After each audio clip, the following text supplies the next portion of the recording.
Uy, ganda. Biling ko kaya in budget. Pero ang ganda. Baka hindi na to sale sa next month Decision making.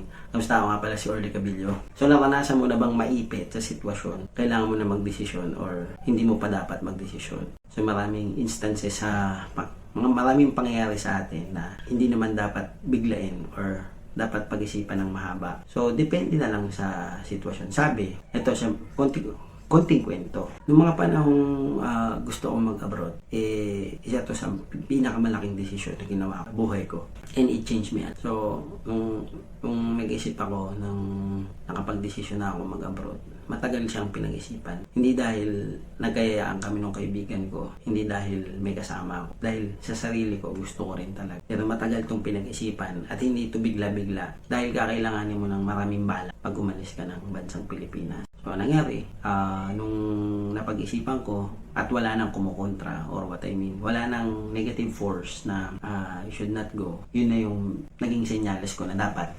ituloy ko na yung decision ko. Dahil tinanong ko na rin yung parents ko, nagpaalam na ako sa kanila. Dahil doon naman ako nakatira sa kanila. So, syempre, it's a way of respect na magsabi ka or mag-inform ka sa kanila. So, pinayagan naman nila ako. Hindi po yun basta, hindi po yun biglaan. Pinag-isipan po yun ng maraming beses, mahabang panahon. Dahil hindi po ito basta-basta na, uy, naisipan mo nga alis ng bansa. Dali lang yan. Hindi ganun kadali yun. So, maraming factors kang, kung isa ka pang single, madali lang pagdesisyonan. Ngunit, pagka doon sa may mga pamilya, hindi yan basta-basta. Hindi mo yan pwedeng pagdesisyonan ng overnight or ngayon din or mismong araw. So, marami instances sa buhay natin na nagdidesisyon tayo ng mabilisan. Sabi nga, palipasin mo yung isang, kung may gusto kang bilhin sa araw na to, at pag pinalipas mo yung 10 araw at kailangan mo pa rin siya, dapat mo nang bilhin. Kasi nga, hindi yan basta-basta. Lalo na pagka may kaakibat na malaking investment or malaking pera na ilalabas. So, ayun po, ito yung maging struggle ko doon,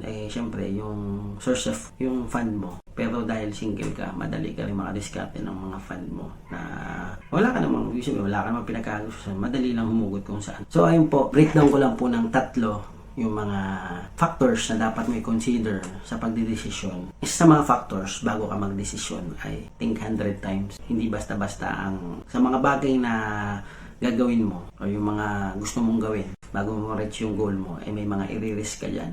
So, mag-think ka ng maraming beses bago mo gawin ang isang bagay. Tingnan mo yung mga mangyayari, yung mga pros and cons, yung mga plan A and B mo, yun dapat talaga. Pinag-iisipan ng napakaraming beses, hindi basta-basta. So, ano pa yung mga factors bago ka mag-decide? Meron ba tong money risk? Meron ba itong time risk? Meron ba itong yung mga risk na kailangan mong isurrender or magiging kapalit nito? Consider that one as well. Kasi sabi nga, pag yung big decision, may big risk. Pero on the other hand, may big reward din yan. So, big risk, big reward. Small risk, small reward. Yan lang naman yun sa pagdidesisyon. So, it's either parehas ka may makuha kasi pag negative yung nakuha mo, may learnings ka naman doon. Kaya, okay lang, panalo ka pa rin kasi nag-risk ka. So, yun lang yung tingin ko, yung natutunan ko. Pag nag-risk ka, may matututunan ka. Kahit hindi mo nakuha yung goal, pero may natutunan. Sigurado yan, may matututunan. So, ano pa yung pinakahuling factor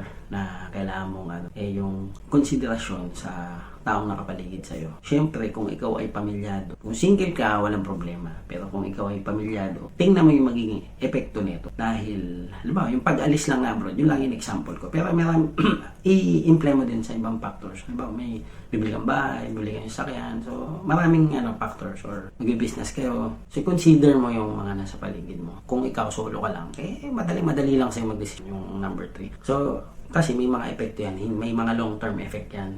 Kung mabilisan lang, short term yun. Pag long term, tingnan mo yung magiging epekto. Hindi lang naman ikaw yung nabubuhay, kasama yung pamilya mo. So, ayun. Ba't ko nga pala ito sinishare? Sinishare ko kasi ito para maging aware. Naniniwala kasi ako dito sa phrases na ito, delayed gratification. So, kung ikaw may tinatrabaho ka ngayon, later on mag-gratify ka din. So, yung mga pinagtatrabahuan mo, yung mga babalik din sa'yo. May pinagdesisyonan ka ng maayos na desisyon, babalik din yan sa'yo. So, ayun po, kung kaisa kita dito sa mga ganitong topic, please join my group, Dumidiscarding Pinoy. Mag-share po tayo ng mga bagay-bagay na ikaulad natin. Konti singit lang po.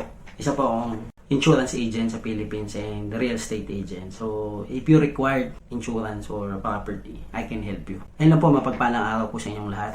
Kalas!